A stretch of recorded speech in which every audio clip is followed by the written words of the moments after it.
people would say little things that like was just like, they would say it and like it was just like you wouldn't know how to feel about it because I think it's hard when it comes to church because in church you kind of like have this mentality that everyone in church is a good person. Like no one in church would be like racist. No one in church would have that kind of mentality. So I think when you would hear those small comments like, well, it wasn't said to me, but one of my friends, like, what was said to her, oh, do they have doctors in Nigeria?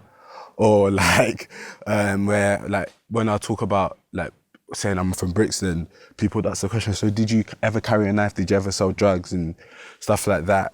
And like, I think when you hear comments like that, it's hard because it's like Phil said, it's not overt. It's not like somebody telling you that you're this or you're that. Like they never use like racial like slurs, but they were things that just took you aback and kind of made you realize, oh, is that how you view me? Like, is that how you perceive me? And I think for like a long time, I just wouldn't say like anything. I wouldn't say much. I think there were times where like I would be with my friends and they literally just, when it came to certain conversations, they literally just didn't know what to say. Like I remember being there for like 2 weeks and like the first thing that they talked to me about is like, is it okay if I say the N-word around you? Like that was a huge thing. That was a big thing. And like growing up in London, where everyone knows like it's not okay to say that. Like it's not okay word to say.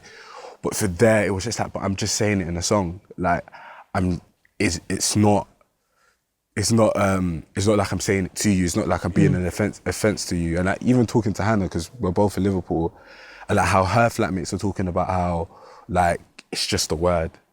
And I think for a lot of people, like them not realizing that actually to you it's just a word, but to me it's much more. And people feeling like entitled to say whatever they feel like to say to you because I wasn't meant to offend you, so you should just take it and accept it and move on. What would you say, Junior, to just this whole thing about church? Yeah. What might a church do differently if it was going to welcome a junior through the door? I think the first thing is just, I would just want the church to be them. I think one of the things you get all the time is like, you feel like people kind of change the way they speak. Like Hannah brought up a bit before, like, yo, how you doing? I think the presumption of what you like, how you are, what your interests are, like, scrap all of that. Like, when I walk into the church, perceive me like I'm just a person walking into the church and my slate is clean.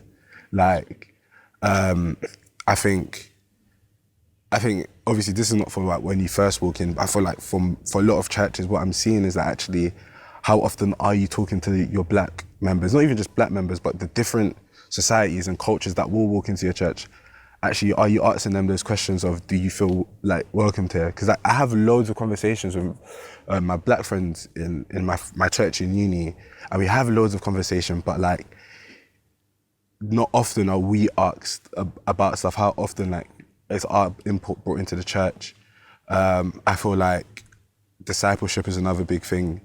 I feel like you see a lot of like pastoring of like younger white children, but then not enough of black children, and actually like discipling and like just treating us like we're just another person. And I think that's kind of like, to go a bit off topic, but that's like what Black Lives Matter stands for. It's just like we just want to be treated how you would treat somebody who looks exactly like you.